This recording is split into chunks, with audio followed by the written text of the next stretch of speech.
Greetings and good health. I am Dr. Jarek Asarko, a pediatric and family wellness chiropractor. This is your lifeline to vitality, where we discuss ways to cultivate family wellness.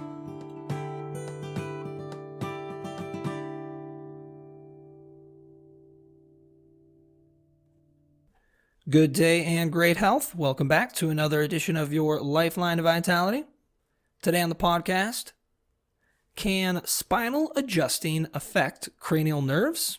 They do not pass through the spine.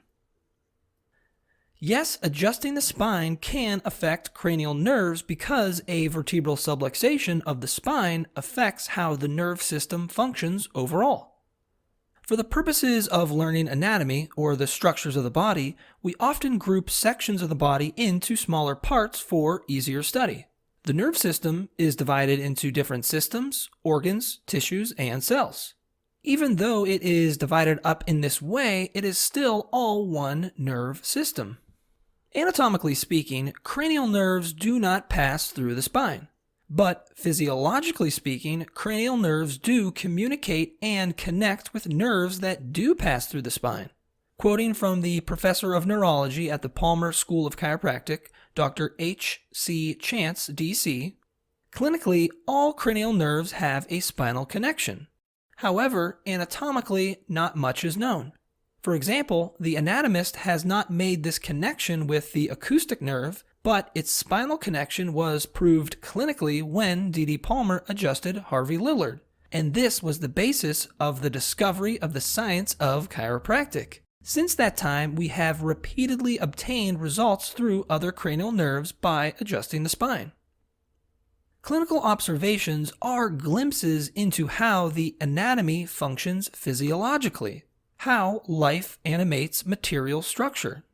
Cranial nerves innervate many different systems, organs, glands, and tissues of the body. Spinal nerves innervate many different systems, organs, glands, and tissues of the body as well. Cranial nerves and spinal nerves meet up at the same systems, organs, glands, and tissues of the body and supply functions to them. Cranial nerves and spinal nerves also share similar pathways en route to innervate different systems, organs, glands, and tissues of the body. Quoting Dr. R. W. Stevenson, the first upper six cranial nerves constitute a rather closely related group which communicate with each other, have axons joining from them the visceral system through the carotid and cavernous plexuses. The last lower six form another group closely related, communicating with each other, chiefly through the ganglia in and near the jugular foramen, and have axons joining them from the visceral system through the superior cervical ganglia. Owing to the efferent nerves which join the cranial nerve conduits from the visceral system, functional communication from the spinal system is established. Therefore, impingements upon spinal nerves do interfere with transmission of mental impulses to exactly the same tissue regions supplied by cranial nerves. This then produces incoordination in those tissues. Chiropractors focus on the spine because it is the main conduit for nerve transmission and communication for system, organ, gland, and tissue innervation. But nerve transmission and communication does not end there, or start there for that matter. Quoting again from Dr. H.C. Chance, D.C., the real origins or determinations of spinal nerves, cranial nerves, and peripheral visceral nerves are in the cortex of the brain.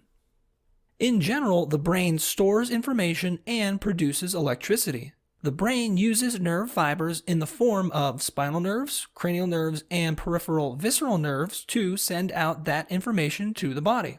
Quoting Dr. Harry Vetter, D.C., not only do we think through our brain, but the impulse resulting from this thought is transmitted through the spinal cord or cranial nerves, is conveyed through the spinal nerves, ganglia, etc., and is expressed through the tissue cells which function because of it. There are also nerve fibers at every organ, gland, and tissue of the body that send information back up to the brain for interpretation. All the trillions of nerves that make up the nerve system communicate with each other and the brain in a complete, unbroken cycle. If there is a breakdown in communication anywhere along that nerve cycle, miscommunication can happen. A major contributor to communication breakdown is a vertebral subluxation. A vertebral subluxation interferes with the normal transmission, communication, and interpretation of nerve system impulses. An important meetup point in the cycle of nerve communication occurs at the upper cervical spine. The upper cervical spine protects and surrounds the lower portion of the medulla oblongata. Quoting once again from Dr. H.C. Chance, "The medulla oblongata is the connection of brain with spinal cord. It has located within it many nuclei, which are the nuclei of origin or nuclei of termination of many of the cranial nerves."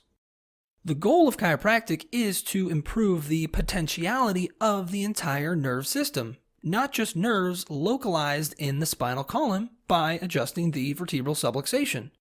A spinal adjustment is the means. Optimizing nerve system function is the end.